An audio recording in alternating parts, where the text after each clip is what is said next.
We are wrapping up day 2 here at the Chat Sports headquarters. And I'll be honest, I don't think anybody saw day 2 going the way it did for the Titans, a quarterback and a running back. I am shocked to say the least.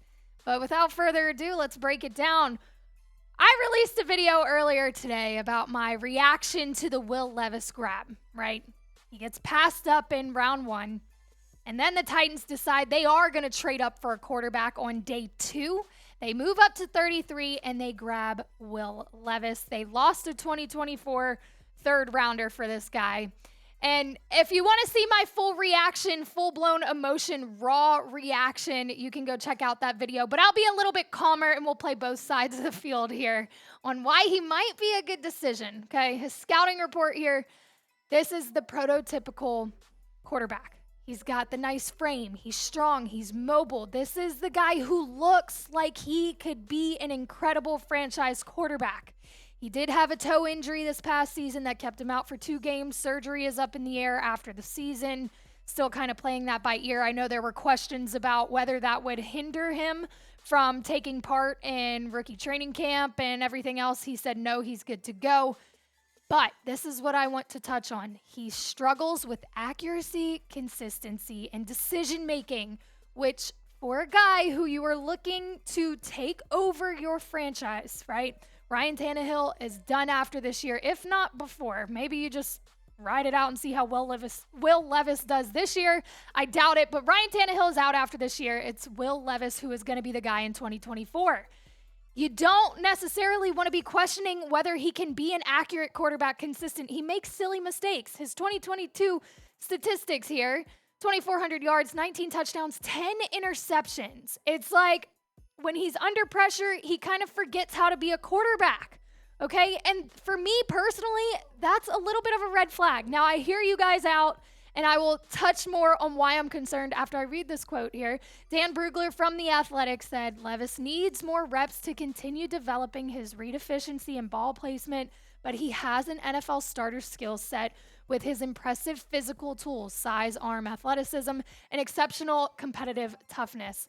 I said it earlier, those are skills I like. I like guys that are tough, that are willing to play through injury, that are strong. I get it. He's got good qualities, but you can't blame me and a lot of other Titans fans who are concerned on whether he can get the job done.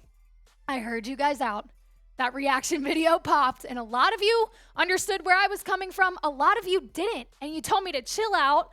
Like, let's give him a chance. There are a lot of great quarterbacks that came in not as consistent or accurate in college, and they panned out fairly well.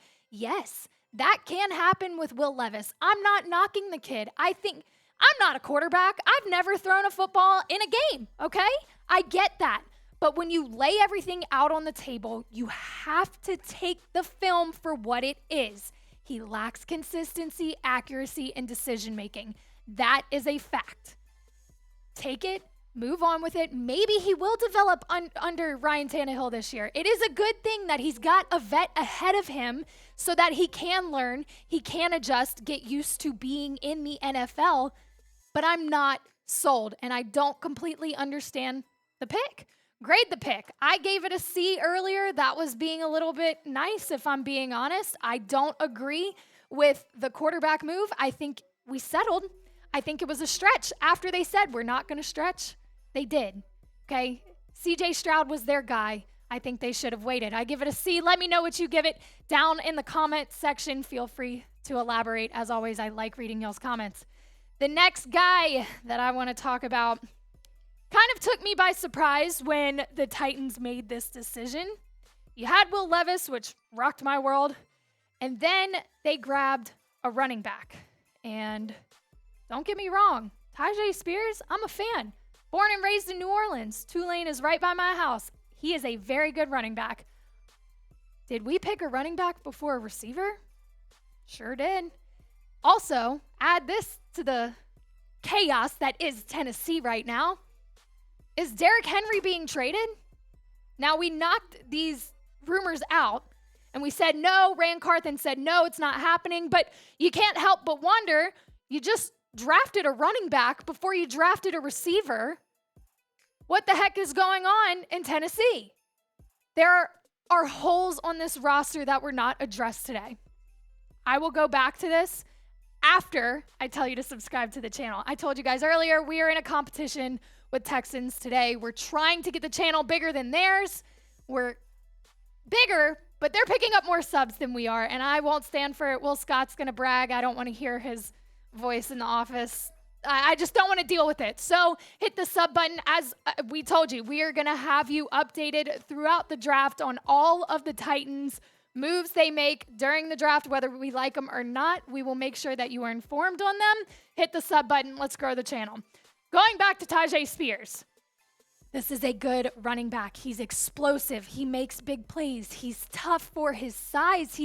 This is a very good move. I'm not knocking the running back or the player at all. If you're grabbing a running back, this is one of the guys I had my eye on just solely because he's a good player. This is a good addition to the offense. And a little bit more on him. Tom Downey's scouting report, one of our best analysts here at Chat Sports. He broke it down. He's a slasher runner with 3-down ability and great production. Like I just said, he's got good vision and nice cuts in his running. I will say he's got a little bit of a knee injury that actually almost had him quit football. It was a very serious knee injury, but he was still productive at Tulane. It doesn't look like that'll be too much of a concern going forward. The Athletic's Dan Brugler said this on Spears: he doesn't have desired build or run strength, but his explosive read plant burst action allows him to abruptly change his rush path and elude tacklers. He shows the potential for 3-down duties, although he will be at his best as part of a committee similar to the Buffalo Bills' James Cook. I like this move. I give it a B. You do have Derrick Henry in Tennessee. For now, we really don't know what's happening. This might be a future move because Derrick Henry is getting older, and when you're a running back, your age is going up, your price is going down. You probably have to start looking. I know you don't want to hear it. You want the king to last forever and an eternal running back for the Titans. It's not going to happen. Eventually, he's not going to be able to play football anymore. Face the facts. This is probably a future move. Ran Carthon came in. He's planning for the future. He's ready to retool, not rebuild, and I think that's what this move was. I like Tyjae Spears. Don't get it twisted. I don't understand what we're doing, neglecting the receiver room, neglecting corner. I think those are priorities. And Ran Carthon, I'm questioning, are we trying to see success in 2023 or are we just really focused on building the future? Because you grabbed a quarterback and a running back today. Neither of those guys are going to be immediate guys to see the field in 2023, I don't think. So it looks like you're building for the future, which is great. You want to hear that. That's all awesome. Let's address the problems we have on the roster now. That's just my take. Some guys that will be available in round 4 starting tomorrow, day 3. We've hit day 3 and not addressed the wide receiver issue. Again, maybe they have all the faith in the world in Treylon Burks and Kyle Phillips, and that's why they haven't addressed it. And you know what?